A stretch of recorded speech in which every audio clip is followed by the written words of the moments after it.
Well, the last few days in the kitchen, we have had some delicious homemade soups. We've had some tomato bisque. We've had some butternut squash.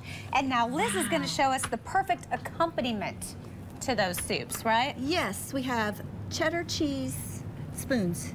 And it's actually a cheese straw recipe. It's got 3 different cheeses in it. But then I've used a spoon cookie cutter. Isn't that the cutest thing? Where did you find? Where do you find this stuff? All over, I suppose. Yeah, online. Specialty shops. Just Google. Yeah, you can find it. Cookie cutter. And on my website, I have the link where you can buy this, so you can go to my website and find it. Now, are they practical?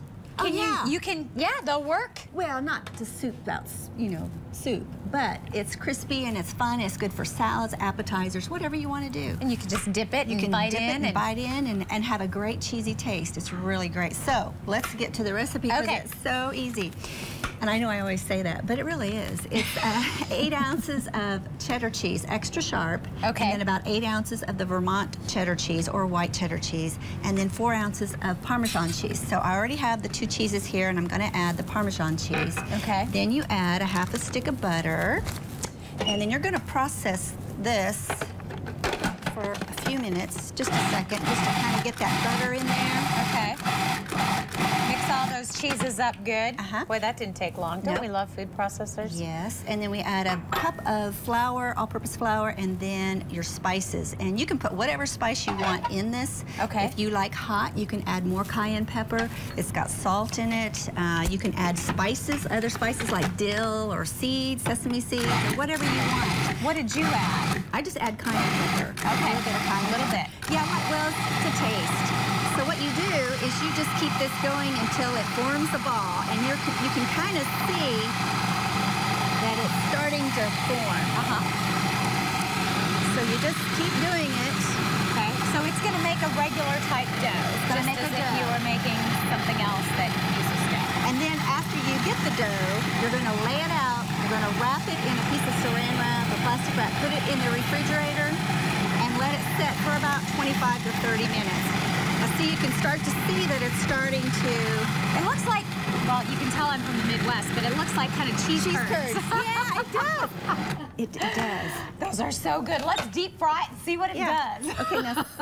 The trainer will be so excited with my with your description. Ideas. Yes. Okay, so this is how it comes out. Okay.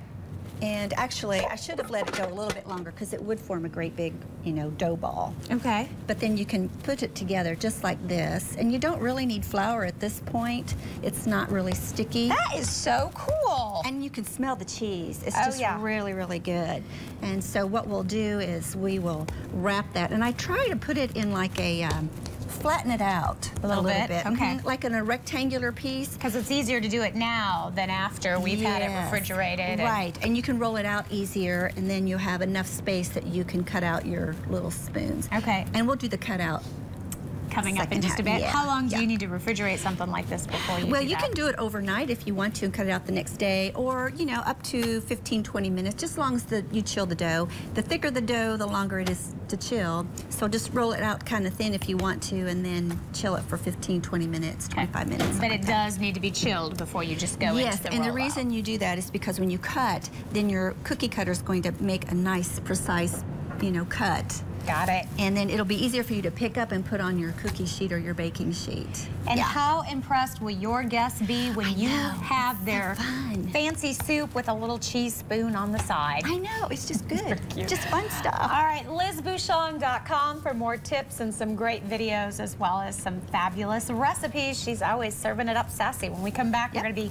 making these little cutouts.